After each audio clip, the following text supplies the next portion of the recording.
Saudara Komisi Pemberantasan Korupsi memastikan sudah menjadwalkan klarifikasi terhadap putra bungsu Presiden Jokowi Kaisang Pangarep terkait penggunaan jet pribadi yang digunakannya saat bepergian ke Amerika Serikat. Ketua KPK Nawawi Pomolango bilang Kaisang tidak bisa dipandang sebagai individu biasa karena publik sudah memahami peran dan posisinya. Nawawi menyebut Direktorat Gratifikasi dan Direktorat Pengaduan Laporan Masyarakat telah diperintahkan untuk melakukan verifikasi kasus ini. Ia juga menyatakan telah meminta jawaban dari Direktorat LHKPN terkait pihak-pihak yang akan dipanggil untuk klarifikasi.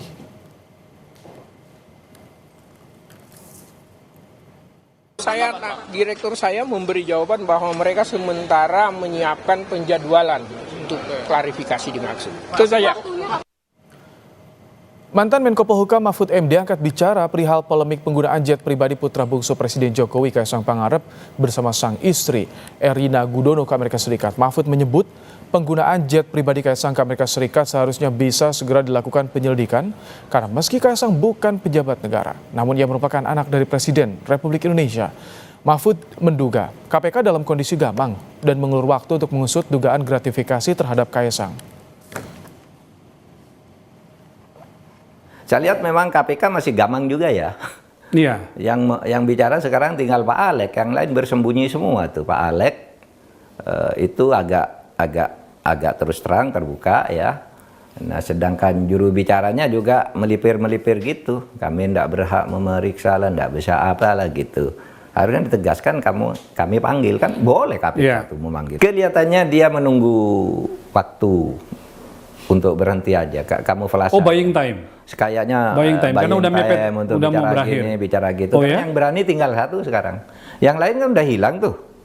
Mana tuh Pak Nawawi, Pak Pomolango. Nawawi jarang kita lihat. Pusat Kajian Anti Korupsi UGM Yogyakarta, Pukat UGM menantang KPK untuk berani menangani dugaan gratifikasi jet pribadi putra bungsu Presiden Joko Widodo, Kaisang Pangarep. Peneliti Pukat UGM bilang gratifikasi umumnya diberikan bukan pada penyelenggara negara, melainkan pada keluarga atau kerabat. Maka sebaiknya KPK segera memeriksa Kaisang. Menurut saya yang harus dilakukan oleh KPK adalah segera, secepatnya menyampaikan surat undangan kepada Kaisang untuk dilakukan pemeriksaan ya mengenai benar atau tidaknya dugaan gratifikasi yang diterima oleh Kaisang. Betul, Kaisang ini bukan merupakan penyelenggara negara, tetapi sekali lagi Kaisang ini adalah anak seorang penyelenggara negara, anak seorang presiden, sehingga KPK tidak boleh melewatkan begitu saja jawaban tentang Kaisang bukan penyelenggara negara tersebut. Dua, KPK tentu dapat melakukan investigasi, ya, melakukan pengumpulan data-data, informasi, keterangan, alat-alat bukti ya mengenai perjalanan yang dilakukan oleh Kaisang menggunakan jet pribadi tersebut. Menanggapi rencana pemanggilan putra bungsu Jokowi Kaisang Pangarep oleh KPK soal dugaan gratifikasi jet pribadi, Wakil Ketua Umum Partai Golkar Aceh Hasan Sajili bilang Kaisang tidak bisa dikaitkan dengan objek penerima gratifikasi karena bukan penyelenggara negara. Kaisang sendiri kan bukan sebagai penyelenggara negara, jadi sebagai seseorang yang bukan penyelenggara negara tentu beliau ya tidak termasuk dalam kategori yang terikat dengan aturan atau soal penggunaan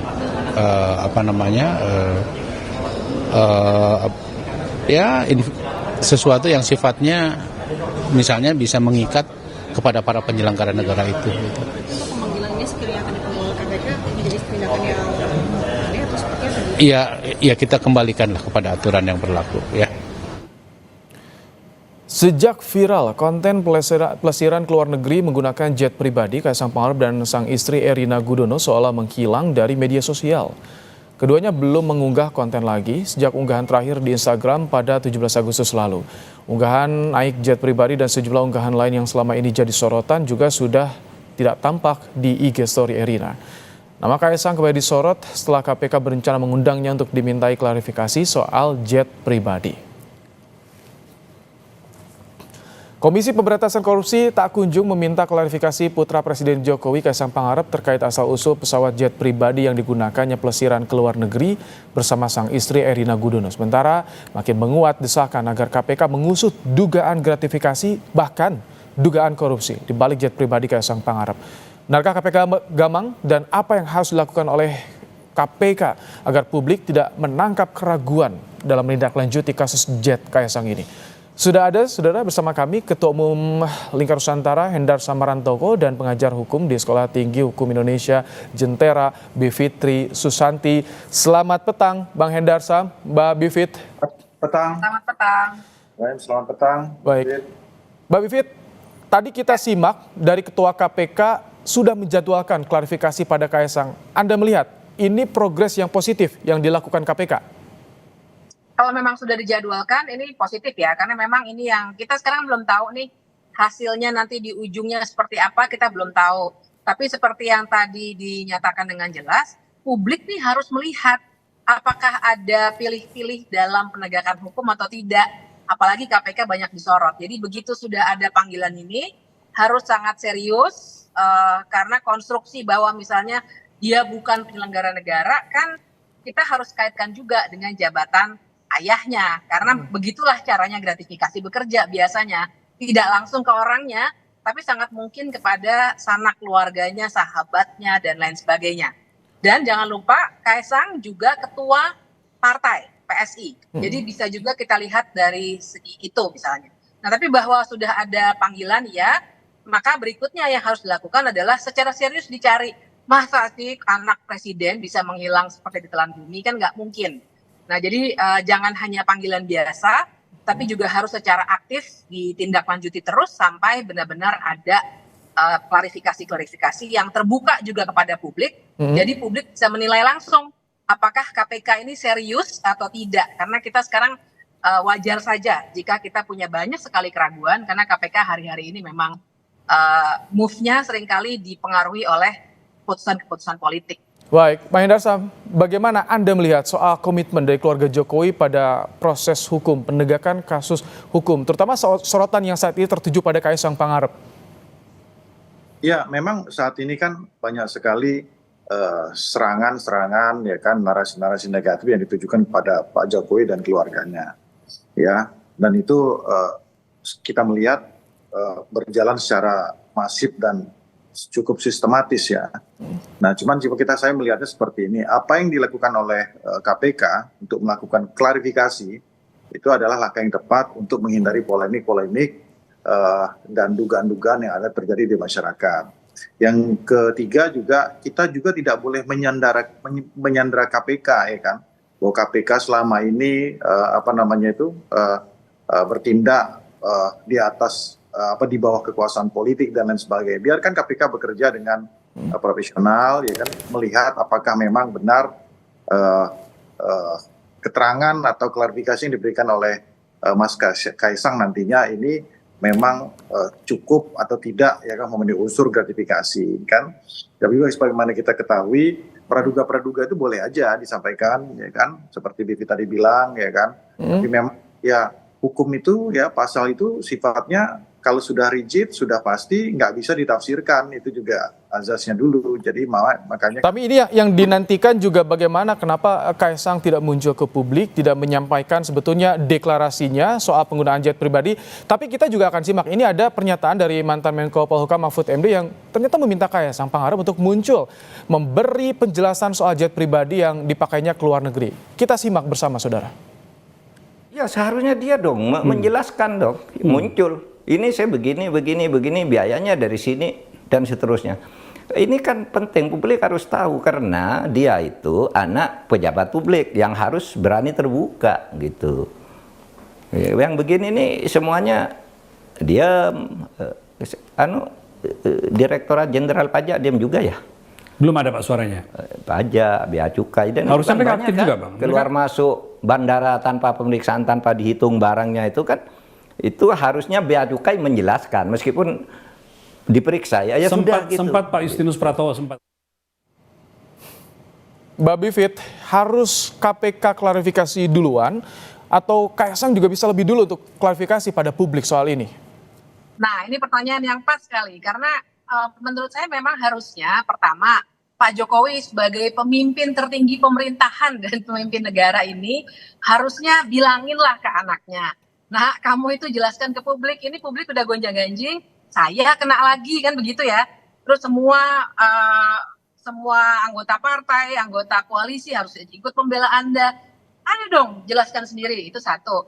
Dan Kaisang sendiri sebagai ketua PSI yang selalu mengklaim bahwa PSI itu anti korupsi dari dulu ya, walaupun sekarang kita sudah lihat banyak sekali permasalahan juga di situ, tapi harusnya sebagai ketua partai, dia juga tunjukkan dong bahwa kalau memang tidak ada yang salah, kenapa sih kalau nggak jelaskan aja ke publik gitu kan sebenarnya yang sekarang ini terjadi, publik ini sedang melakukan pengawasan. Iya, Jadi bukan publik sekedar menunggu keterangan dari Kaisang. Bang Hendarsam, kemana sih Kaisang? Apakah ada itikat untuk menyampaikan ke publik deklarasi soal ini? Ya, harusnya yang diksi harusnya dikatakan oleh Pak Mahfud MD dan diksi harusnya yang dikatakan oleh Bu Fitri itu kan bukan diksi hukum, bukan pasal hukum. Jadi nggak bisa juga hal tersebut dipaksakan kepada Kaisang. Kita tahu orang ya presiden harusnya gini dong, presiden harusnya gini dong, anaknya harusnya gini dong, gitu. Aturannya mana ada untuk ke arah situ. Nanti tapi bagaimana dengan tanggung jawab moral? Nanti dulu, Pit, saya dulu ya. Yang kedua, nanti kalau umpama nggak diperiksa nih, ya kan, tidak ada pemeriksaan segala macam, ternyata beliau menyampaikan yang sebaliknya, ya kan, menyampaikan ke publik. Harusnya jangan ke publik dong, harusnya ke KPK dong. Beda lagi ceritanya seperti itu. Selalu saja ada celah untuk melakukan tersebut. Langkah yang paling tepat itu ketika KPK melakukan panggilan untuk klarifikasi, beliau sampaikan dulu di situ. Ya kan gitu kan. Itu kan harusnya seperti itu. Bukan harusnya secara hukum, bukan harusnya seperti dikatakan oleh Bibit, bukan harusnya seperti dikatakan oleh Prof Mahfud, seperti itu. Nah, kita harus lihat juga, ya kan, biar jernih gitu loh masalahnya. Kan gratifikasi itu apa sih kalau ada yang mau didengar? Tapi ya, belum ada respon kepada KPK untuk menyanggupi datang klarifikasi informasinya, Bang Hendarsam. Seharusnya ya sebagai seorang warga negara yang baik, apalagi anak presiden, Mas Kaisang, insya Allah hadir lah. Saya rasa harus hadir, harusnya hadir. Nah itu baru harusnya hadir, bukan harusnya nyampaikan ke publik, kan gitu masalahnya. Nah sekarang yang kita harus lihat juga, kita harus lihat jernih perkara ini, jangan dibuat kabur gitu loh, ya kan? Status Kaisang itu ya, tadi kan agar tidak kabur, jadi terutama Kaisang juga harus menjelaskan juga pada publik karena publik bertanya juga, belum ada jawaban juga pada KPK. Ini yang ditunggu publik. Gini, saya jelaskan. Tadi kan Bibit mengatakan bahwa beliau adalah anak presiden, ya kan?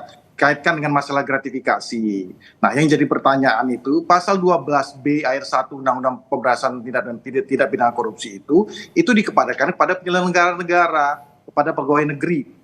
Itu ya kan? Jadi, ya, sebagai anak presiden, status dia sebagai anak presiden dan sebagai ketua umum parpol, itu nggak masuk unsurnya ke situ. Gitu loh, ya kan? Tidak masuk unsur, jadi jangan dikaburkan gitu loh. Oke, di pasalnya seperti itu. Jelas itu jangan dikaburkan. Nah, itu yang donat nanti saya jelaskan lagi. Tapi Bang Hendarsam, kalau bukan anak presiden mungkin tidak dapat fasilitas seperti itu. Nah, ini yang perlu dijelaskan dalam klarifikasinya Mas Kaisang kepada KPK. Baik. Bukan diatur, harus kepada publik dong. Kita kan nggak tahu juga motifnya Prof. Saya ingin ke Mbak Bivit soal tinjauan hukumnya ini, bagaimana ketika ada keluarga. Karena ini bisa jadi pintu masuk juga untuk bisa mengungkap dugaan gratifikasi yang ada, Mbak Bivit. Persis. Jadi memang di sini kita belum berbicara apakah pasti bersalah ataukah belum, tidak bersalah. Makanya harus diinvestigasi dulu. Makanya harus dijelaskan dulu. Nah, tapi secara kebiasaan yang sudah berlaku, dan kebiasaan ini juga bukan sekedar cerita-cerita ya, tapi ini konstruksi dalam berbagai macam penelitian dan prinsip-prinsip dari UNCAC. Gratifikasi itu biasanya diberikannya juga kepada kerabat dan anak. Nah itu satu. Tapi yang perlu saya klarifikasi juga, kita ini kan dalam penyelenggaraan negara tidak hanya dituntun oleh aturan main dalam bentuk hukum, tapi juga yang namanya etik. Jadi kalau ketika saya atau siapapun, Pak Mahfud atau siapapun bilang, harusnya Kaisang menjelaskan atau bapaknya ngasih tahu Kaisang. Itu kan etik aja. Sama aja kayak kalau anak kita misalnya mencuri, kita akan bilang, nah kamu lapor deh ke polisi. serahkan Tanggung diri jawab kamu." moral Kalau sebagai kita anak dari bermoral. pejabat negara. Ya kan kalau Bagaimana? kalau Tanggung boleh jawab saya moral sebagai tanggapi nggak? anak dari seorang presiden, Mbak Vivit. Iya, apalagi anak seorang presiden. Karena pertanyaan Mas tadi betul banget. Seandainya dia bukan anak presiden, apakah dia akan mendapatkan fasilitas semewah itu? Jawabannya adalah sangat mungkin tidak. Kita harus lihat konteksnya dulu. Nah, nanti kemudian yang akan diklarifikasi, ditelusuri sebenarnya apa yang terjadi. Memang gratifikasi itu berbeda dengan suap. Kalau suap, alat tukarnya itu sudah kelihatan. Tapi baik gratifikasi maupun suap, dua-duanya sama-sama melanggar hukum. Kalau Anda Itulah lihat kewajiban dari KPK proses untuk saat ini KPK gampang tidak, Mbak Vivit? Mau kirim undangan aja, maju mundur. Perbedaan jubir dengan pimpinan KPK ada juga. Alex Marwata dengan Tessa berbeda soal ini. Ya, saya kira kelihatan gampang ya, karena selain maju mundur juga sudah termakan narasi-narasi dia bukan penyelenggara negara dan lain sebagainya. Kalau menurut saya sih kita boleh berdebat. Saya dan Mas Hendar ini biasa berdebat gitu ya. Tapi KPK itu penegak hukum. Dia jalan aja terus. Toh yang dia lakukan bukan berdebat. Yang dia lakukan adalah dia investigasi. Dan itu yang harus segera dia lakukan. Jadi buat saya di sini kelihatan betul KPK-nya sendiri gamang. Entah apa yang mereka khawatirkan gitu, entah apa yang mereka bicarakan secara internal, tapi kelihatan sekali kegaman mereka untuk menindaklanjuti kasus ini. Baik, Bang Hendarsam, tadi soal keluarga, karena ada etik juga di situ yang disinggung oleh Mbak Vivit. Tampaknya sambungan audiovisual kami dengan Bang Hendarsam terganggu, tadi sempat keluar sambungan virtualnya. Bang Hendarsam. Iya, gimana? Tadi disinggung soal ini ada etik, tanggung jawab moral juga sebagai anak presiden, Bang Hendarsam. Jadi perlu juga menyampaikan. Iya, memang betul. Jadi saya sepakat juga bahwa apa gaya hidup ya, glamor dan lain sebagainya itu kan memang harus ditunjukkan bukan hanya kepada para pejabat negara, keluarganya, bahkan kepada public figure. Ya, ini memang harus dijadikan contoh dan panutan kan gitu kan kepada masyarakat bagaimana seharusnya para orang-orang public figure ini bertindak kan seperti itu. Jadi kan kita juga harus melihat KPK dalam rangka memanggil itu untuk klarifikasi dan tujuannya kan adalah untuk sebenarnya kalau saya melihat intinya adalah untuk pencegahan atau tindakan preventif ke depannya.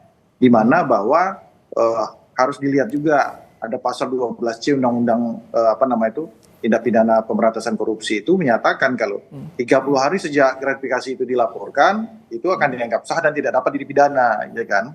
Jadi kalau sebenarnya kan tindakan preventifnya, contoh ya kan, Mas Kaisang dalam menggunakan private jet itu sebelumnya sudah melaporkan dulu, ya, melaporkan dulu itu ke KPK. Harusnya ya. seperti itu. Ya harus seperti itu. Nah ini hal-hal gini yang sebenarnya kan masyarakat juga harus tahu dan public figure pun harus tahu gitu loh ya kan.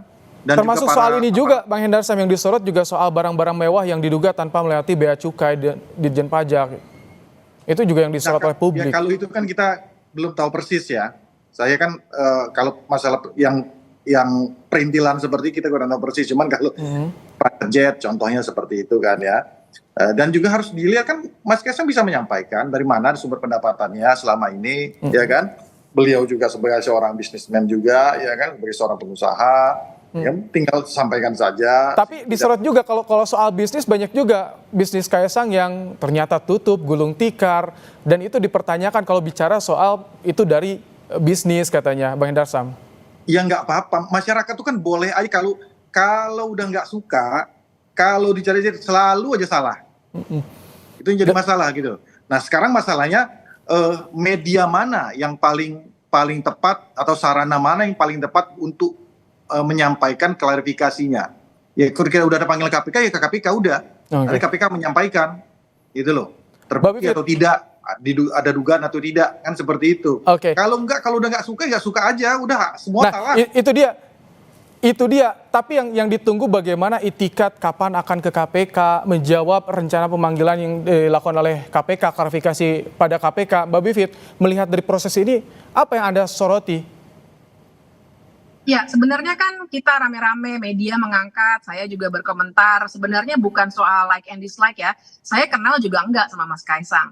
Tapi kita semua sedang menyoroti bagaimana penyelenggara negara ini harus dituntun secara berintegritas, termasuk di dalamnya tidak melakukan gratifikasi. Jadi kalau memang tidak ada gratifikasi, ya jelaskan saja. Sebenarnya sesederhana itu.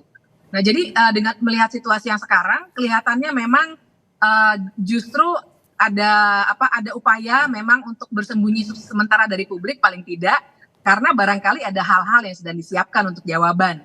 Tapi kita harus tunggu itu, dan menurut saya memang kita harus kuatkan terus narasinya supaya ini tidak terjadi terus-menerus. Ini kalau KPK menyebutnya dalam ranah pencegahan, tapi peristiwanya sudah terjadi, bagaimana?